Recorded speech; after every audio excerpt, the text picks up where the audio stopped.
That's all I have to say, just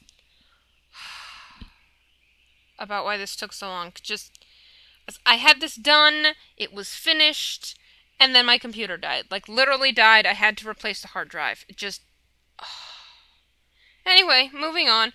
So this is another segment that I'm going to do. I apparently have ADD. I can't do one segment all on its own.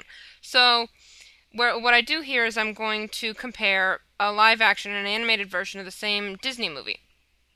And here I'm going to do Pinocchio. Obviously, a lot of people know about the animated feature that I reviewed in my last review, but there was also a made-for-TV live-action movie called Geppetto, starring Drew Carey, in which, yeah, it's pretty much the same movie, only shot from the point of view of Geppetto instead of Pinocchio. So I'm going to compare the two and see which one is better. Okay, so let's start off with the main character, or who should be the main character, Pinocchio. Uh, Believe it or not, I actually don't like the animated one as much as the live action, just because he didn't seem like a real kid. He seemed like a combination of a kid and a baby. He was just kind of unaware of the ways of the world. He didn't have the ability to say no to anyone. That was his only flaw, you know. Alternatively, in the live action, we have the Pinocchio, which definitely seems more like a real kid. He's selfish. Yes, he also has an ignorance to the way of the world, but it's also like a kid. He takes things literally and then gets confused when people get angry at him. You know, Pinocchio just seemed more like a real kid and more like there was a redeeming quality, that he actually grew in the progress of the movie. I didn't find that Pinocchio in the animated version really grew necessarily. So now let's talk about Geppetto. I love Drew Carey, I do. He's a nice guy, but I just didn't see him as Geppetto. There was a weird guy wants to be a father type of quality that, but he was so ignorant. He was, I think, too young for Geppetto because he was ignorant as to how children really were, and just ended up being he wasn't the godlike toy maker that I always saw. Whereas in the animated Geppetto, he was the godlike toy maker. He understood the ways of children. That's why he was such a good toy maker. He was lonely in his old age and wanted someone to keep him company, maybe take care of him as he got sick, I don't know. But he just seemed more like the Geppetto that you all knew and love. So now we're going to talk about villains, and I'm going to stick with Stromboli because it's the one that both movies cover in the same aspect. I really didn't like this guy. He wasn't intimidating. He was sad. You were more like, oh, honey, get some help. You know, he reminded me more of like what Captain Hook would be like after he had his mental breakdown, you know. He just wasn't intimidating. On the other hand, the Stromboli from the animated film was horribly terrifying. I mean, he wasn't in the movie for more than like 10 seconds, it seemed, but he scared the crap out of you, mainly because he has the #1 way of scaring children, which is inconsistency.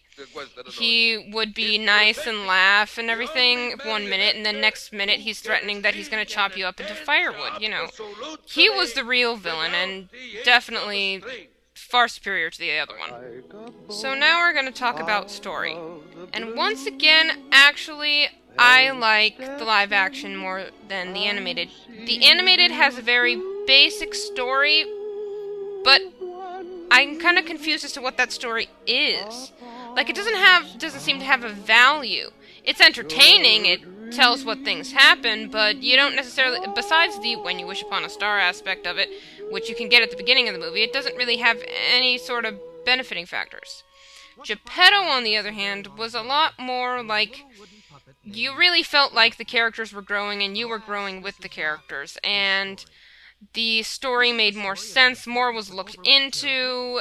It overall, on a story basis, it was more enjoyable. It seemed like I was being read a story, where the other one was more like I was watching a story I didn't completely understand. morning, I had finished making my new toys for the sequel. And now, for the most important aspect, or at least in my point of view, the music. They try. They tried so hard in this movie, and you could say that for most of the aspects in this movie, actually. Just, you can see that there was effort, but, honey, no. It's like watching a high school play. You're like, you tried, you did, but no, honey, that's not how you write a score. But I see you put effort into it, thank you. And unfortunately, they also had to compete with probably the best Disney score ever. I mean, that is the #1 redeeming quality of this movie, is that it had a fantastic score, including the most famous song ever from Disney. And not only When You Wish Upon a Star was a great song, they also had I've Got No Strings, An Actor's Life for Me. There were a lot of great songs in this movie that just completely bashed the other one. So that's it. Let's recap. I like the Geppetto of Pinocchio and the Pinocchio of Geppetto, which is odd. I like the Stromboli of the animated. I like the story of Geppetto. And I like the music of the animated. So what does it all come down to? Well, frankly, the animated movie is better. I just don't feel like there was quite as much heart in the live action. It was a made-for-TV movie, and everything's going to, suffer from something that's that rushed together. So yeah, if you haven't seen the live action, don't. It's not worth it. If you haven't seen the animated, where have you been? Dude, go to the video store once in a while. Watch things on YouTube. Jeez. There are classics out there you don't know about.